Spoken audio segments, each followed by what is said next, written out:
Welcome, Evan Carmichael, to the show. How are we doing today? I'm great, Ken. Thanks for having me, man. I wanted to get started by mentioning the book, Momentum. And for any of you entrepreneurs out there, entrepreneurs want to be, you got to pick this book up, because one of the things it does is it just creates complete honesty. It gets right to the point. It tells you how to think the right way, that if you want to do and accomplish all the things that you want to accomplish. So, Evan, great job on this book. It is really good. Well, I appreciate you saying that, man. Thank you. So you wrote this thing in 8 weeks. Okay. So I wrote a book. It took me better part of a couple of years, but I think about 8 months in total. How'd you pull that off? I actually wrote the book in 5 days. Then we got it published in 8 weeks. Right. So I detail it. So the book is about how to build momentum. And I thought, while I go through this process of writing this book, why don't I showcase what I'm doing every day? So this started with my publisher getting on the call with me and challenging me to write another book. And at the time, I didn't want to write another book. I had a book. Like, this was not anywhere close to no, I don't need another book. And by the end of the call, I was going to write another book, and it was going to be called Momentum. And she asked me, well, when are you going to start? Well, how do you write a book about momentum and start next year, right? Yeah, right. Exactly. If it was called procrastination, then I could wait. But momentum, you kind of got to get started right away. So I just started writing, and I applied the same strategies and tools that I use to build momentum in other areas of my life to write in this book. And I think a lot of people get stuck with over planning and overthinking and over perfecting everything. And my first book was with Penguin Random House, and it took me a year to write. Same thing. And you know what? I'm going to apply my own tools on writing this one. And I got it done in 5 days. And I showcase at the end of every day what progress I made, what's going through my head. So there's the strategies, and then there's the day-by-day progress of me writing the book. And yeah, got it done in 5 days. I didn't have magical time in my calendar booked to do this. I had my business to run, my software company, my YouTube channels, etc. And this was now being added to the tasks. And my wife had a major health scare in the middle of it too, which I thought might, derail everything, which I'd be totally okay with. And I ended up still getting it done. So the initial challenge was get this book written in 8 weeks. And because I got it done in 5 days, the challenge then became, let's get this published in 8 weeks. And that's when all of the artwork and cover design and copy proofing, all the stuff that needs to get done to publish a book. And yeah, we got it up, and it's crazy, but we got it done in 8 weeks. It is crazy because, people ask me about what I did in the process that I went through. And at the end of the day, when you think about all the work that goes around the business of a book, writing the book was kind of the easy part. If you think about the publishers and the PR and the social media and all that stuff. So congratulations on the book. I love how we interrupt this book writing to show you what I did last night at 3 a.m. I think that was really, really cool, because it lets the readers kind of get into your mindset at the time of, man, this guy was on it all the time, which I think is really, really neat. And sometimes you get these ideas, and I'm a big believer in following the momentum. So when you get an idea at 3 a.m, what do? Well, I decided I would get up and just write. I have this thing, and I know I'm not going to sleep anyway, and I could write down a couple ideas, but then I'm going to ruin my sleep anyway. So I'm just going to get up and write for a couple hours, and then, go back to bed. And that's a lot of times how we get momentum, is you have ideas. Maybe people listening to Ken right now is I've got this idea. I've been sitting on this thing for a year and I haven't taken any action. Use this as your permission to just start creating the thing. And you don't need to have the perfect plan. You just need to start. So I was at a meeting yesterday. I want to switch gears a little bit with you. I was at a junior achievement, a job showcase, where they literally had 86 companies in all their booths, and every one of those companies wanted those kids. And there was 3,000 kids roaming through this hall. I had to sign 300 books. So I was able to get a lot of really cool conversations going. And if you don't mind, I'd like to focus a little bit on some of the questions that I got from some of these kids yesterday. And these are kids that are trying to figure out what they want their life to look like. They're maybe in 7th, 8th, 9th, 10th grade. And they gave me some really good questions. So if you don't mind, I'm going to toss a couple of those at you, if we can do that. Is that all right? Yeah. And I love Junior Achievement. I went through their programs and sat on the board of directors for the Canadian version of it. So that's great. So the first question was, they asked me, so Mr. Rusk, what is an entrepreneur? Like, how do you define that? I don't care so much about definitions. You know, everybody might have their own version of it. Do you have to have your own company? Do you have to, can you be an entrepreneur and do it part-time? Can you be an entrepreneur and work inside a company? It doesn't really matter so much to me. It's more, how do you feel about the work that you're doing every day? Does everybody need to start their own company? No. Should everybody try? Yeah, I think so. Like, I think it's, you don't know until you start doing it. Should everybody try to write a book? Yeah, go try. You know, how do you know if you are an author or not unless you actually start writing? So I think we often will take ourselves out of equations that maybe we should be playing a part of. I think we say no to our own dreams more than anybody else. And so not getting so caught up on what, for me, not getting so caught up on what a definition is, or if you went to school for this thing or not, or if your parents did this thing or not, you got an idea, go chase it down. Like, trust that great ideas flow through you and go do something about it. So I had one young man walk up to me, and it was one of those rare moments where he held out his hand, really firm handshake, looked me straight in the eye, really confident kid. And he had some ideas and whatnot. And the one question that he had was, how do I know if I have the characteristics that an entrepreneur has? All you have to do is care about solving problems for people. Like, what do entrepreneurs do? We solve problems for people and get paid to do it.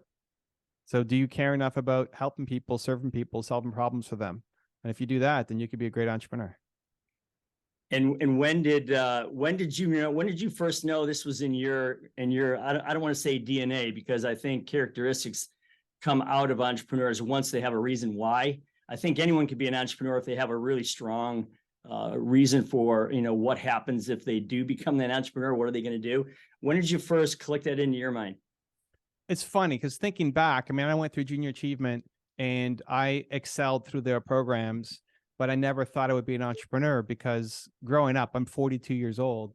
Growing up, entrepreneurship wasn't a thing. Like, when you were growing up, there wasn't a class in school. Nobody talked about being an entrepreneur. There's like, it wasn't a word. Now everybody wants to be a YouTuber, wants to be an entrepreneur. You know, if they're not making 100,000 by the time they're 18 and a half, their life's a failure. He's like, everybody wants to be an entrepreneur now. So I think it was very different for me, or for us growing up.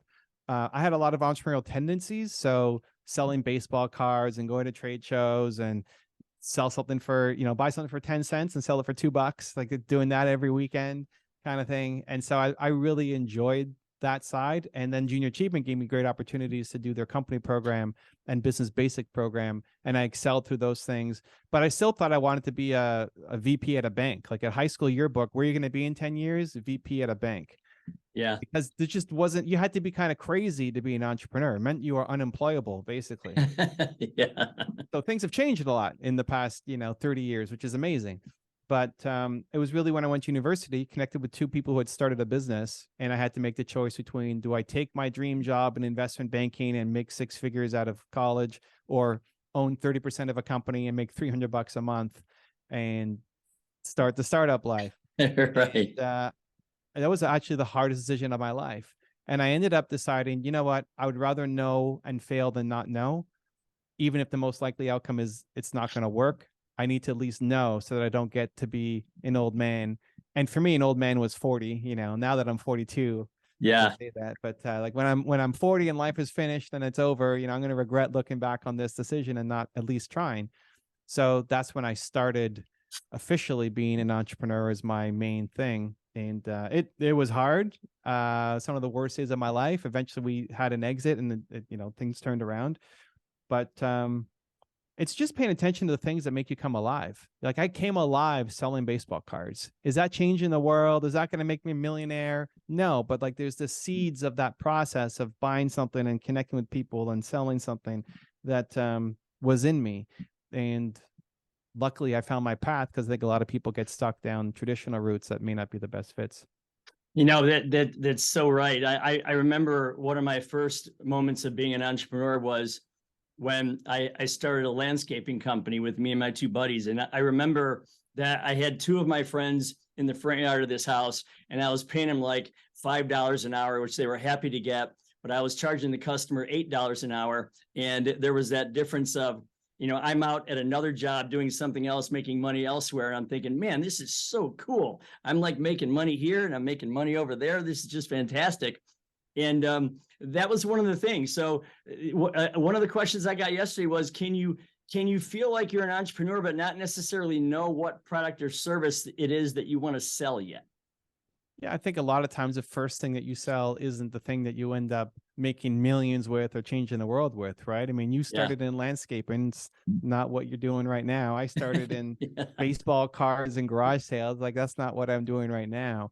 And that's the thing, is like, not to put so much pressure on this thing has to be the thing or I'm not going to start, right? You try it. Try writing the book and see. And if you like it and you keep getting, like, your first book is probably going to suck. The first time you write anything is going to suck. Great. Did you love it?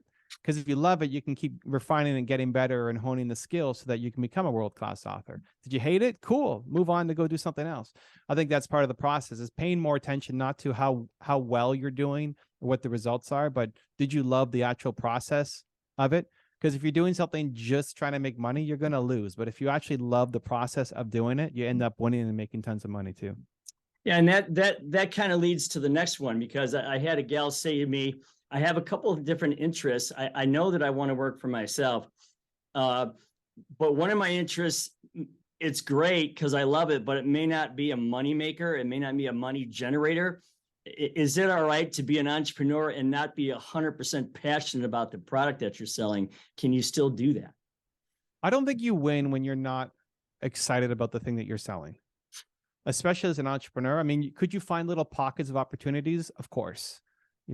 Yes. Will you end up making a lot?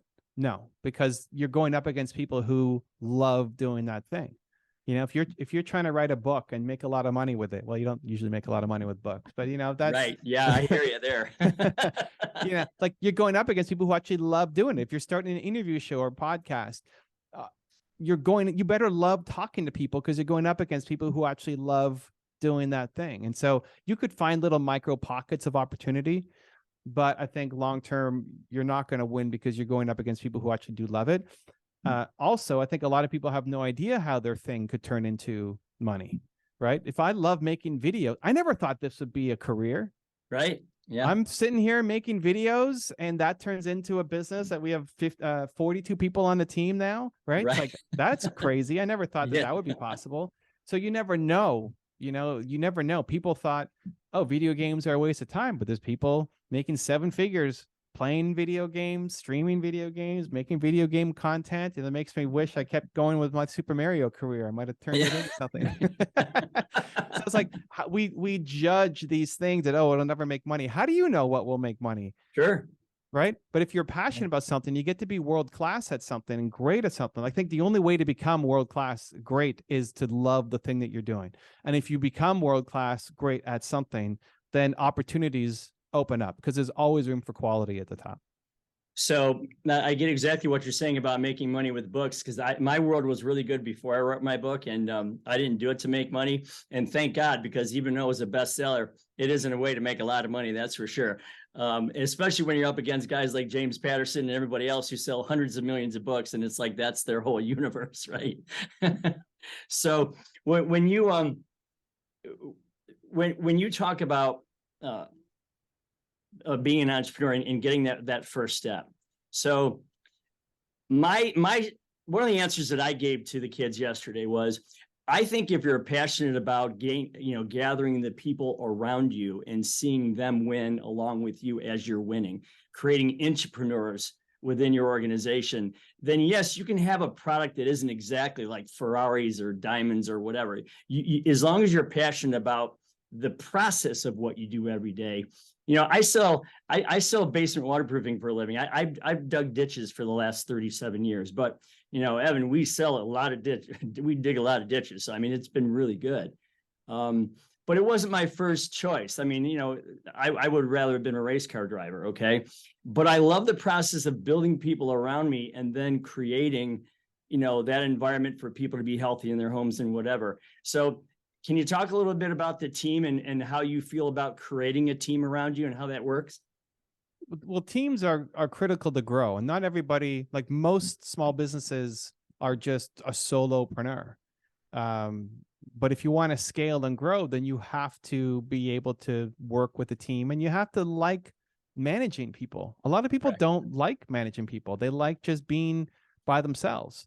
But if you want to get a return out of it and you want to have fun, then you have to want to mentor and lead and grow and learn to manage a team.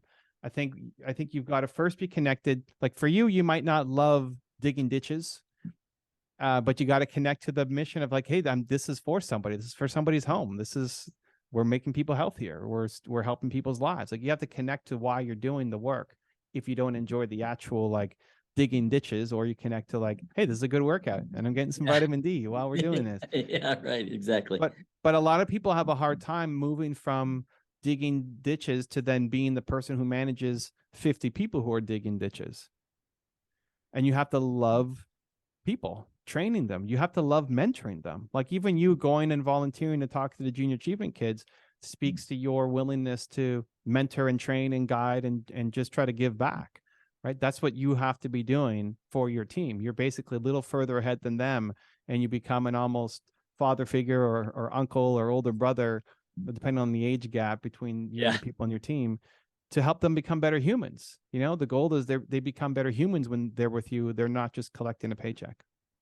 So when I talk about being an entrepreneur, I don't think, one of the things I always talk about when they ask me what an entrepreneur is, because sometimes they'll say, oh, Ken, you're lucky you're one of those entrepreneur guys.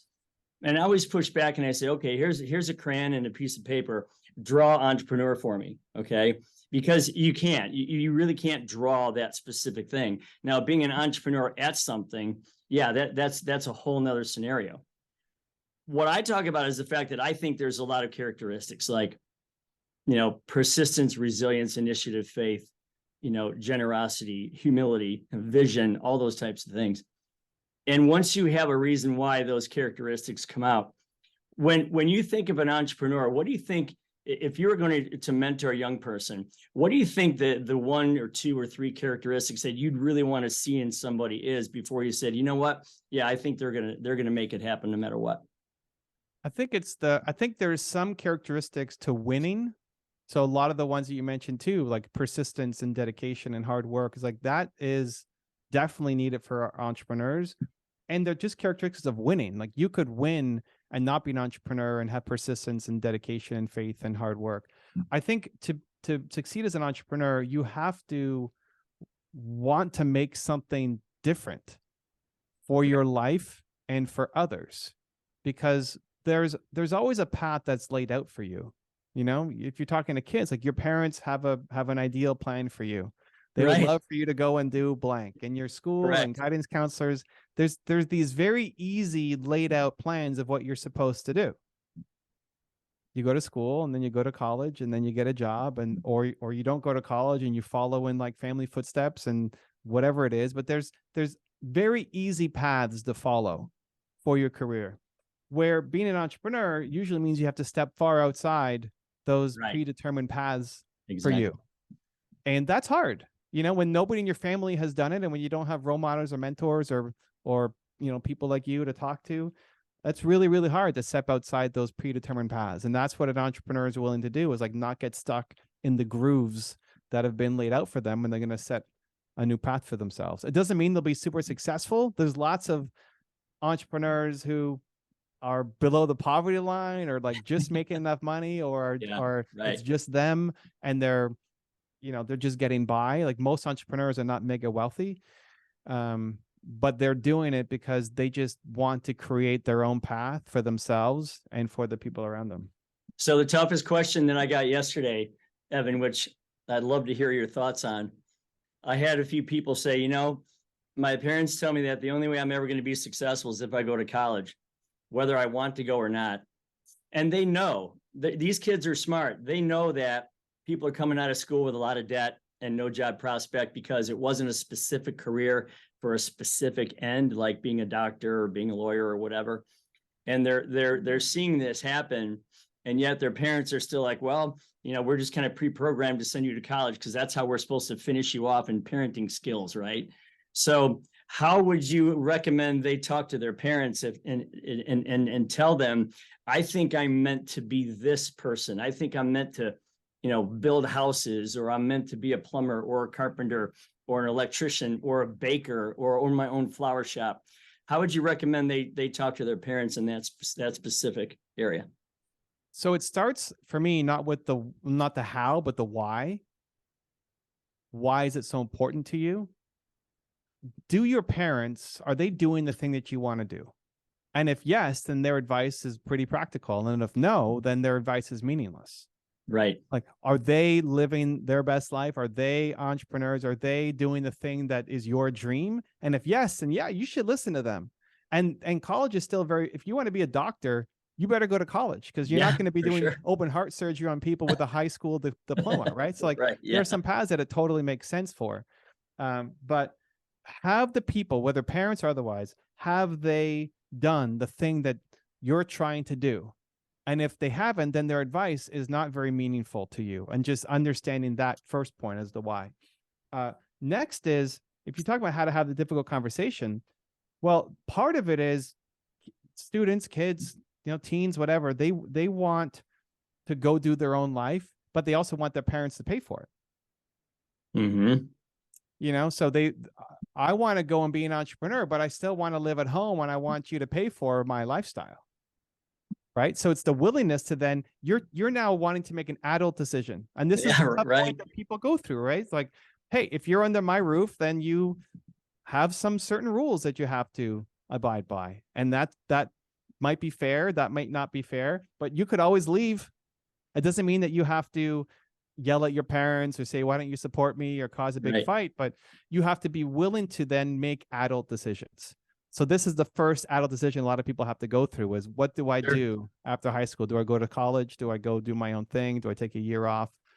And if your parents don't support you, then you have to be willing to go support yourself your own way. Maybe you have to get a part-time job to then be able to move out and have your own apartment, right? And so a lot of people are not willing to do that step. They want the parents to pay for their lifestyle choice, instead of deciding, no, I'm going to be an adult and I'm going to take responsibility for my life too. Now you understand. I mean, you kind of get that was a pretty tough question. That was a great answer, and I wish that I had said it as articulately as you did just now. But you're exactly right. They just have to make that choice and then stay with it. In the few minutes that we have left, I'd like you to do, if you could, can you talk about Damn the Doritos? Because first off, that's an excellent title for the chapter. I just love that. Tell people real quick about what that means. So I got a big bag of Doritos behind me, and it's a big bag. It looks small when it's behind, but this is like a legit, like, giant bag. That's a party bag right there. And people ask me, like, why does Doritos sponsor you? Can't you find a healthier sponsor for your videos? So, like, if Doritos knew why I had this here, they would never want to sponsor me. For sure, right. But the strategy is called Damn the Doritos, where when you're on a diet, the first thing that people say is get rid of all the junk food from your house. And I think that might be a good first step, but it ultimately teaches you that unless you're in your perfect environment, then you can't handle. That's how my brain works, at least. It's like, I'm basically saying I can't handle being around it. And I don't like making decisions that make me feel weak. And so because Dorito, I'm looking at this bag, my mouth is watering. I want to eat the whole thing right now as I'm talking to you, but I'm not. And it's a reminder to myself that I'm awesome. Like, I look at this bag, it's like, damn the Doritos. I am stronger than the Doritos. The Doritos do not own me. And so that's one of the harder to understand concepts. But if at the beginning, if you break your leg, you're in a cast and crutches, and cool. Like, you need that to heal yourself. But then ultimately you need to get out of the cast and out of the crutches. You want to run again. So if you need to get rid of the junk food from your life at the beginning, cool. But I want to be able to be around it and not succumb to it, because I've grown stronger. And so this is my daily reminder that I'm stronger than the Doritos. Love that. Damn the Doritos. Damn the Doritos, Ken. I absolutely love that, Evan. That is so strong. I really think that we all should be that strong to put our temptations right in front of us and find a way to get around it. I talk a lot about comfort, peace, and freedom, and I always end the podcast the same way. So it's kind of a thing where everyone seeks their own nirvana in their life, their own version of comfort, peace, and freedom. And to me, it's really important to get that in your own way, the way you want it, live your life the way you want it. Where is Evan Carmichael the most comfortable? The most comfortable isn't necessarily where I want to be all the time, but the most comfortable is doing work that I feel matters. And that's a moving target. Yeah. You know, like writing the book, I felt really matters. Yep. Talking to you really matters.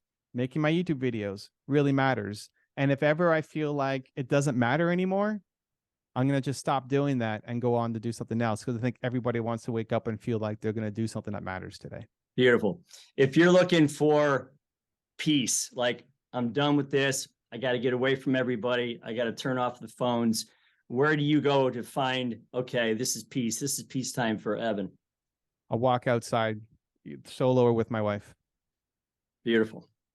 Easy. For me, it's with my wife walking the dogs in the park. I mean, there's just no more peaceful way than to end your day than to walk the dogs in the park. And finally, where do you feel like you have the most freedom? What makes you feel the most free? Giving myself permission to explore. You know, I think we often will put chains on ourselves of what we feel we have to do today. And the best part of being an entrepreneur is you don't need to buy yourself a job, and being able to explore and create. And when I'm creating something new, that's when I feel the most free. I mean, what's happening for you now? What's your latest, newest thing? Software company to help people blow up their YouTube channels. Nice. Excellent. Coming soon. Not ready yet, but coming soon. Stay tuned. Coming soon. Well, again, I encourage everyone to go out and read the book Momentum. It will get you off the couch. It'll get you doing the things that you want to do. And I really appreciate you being with me today. Where would you want people to, I mean, you're everywhere, but where would you want people to first go find you if they want to learn more about Evan Carmichael? I mean, if you want the book, Amazon's the easiest spot. Otherwise, YouTube is probably what I'm most well known for, but wherever you're hanging out, I'm probably there too. Perfect. Excellent. Thank you very much for being here. I appreciate it. Thanks, Ken.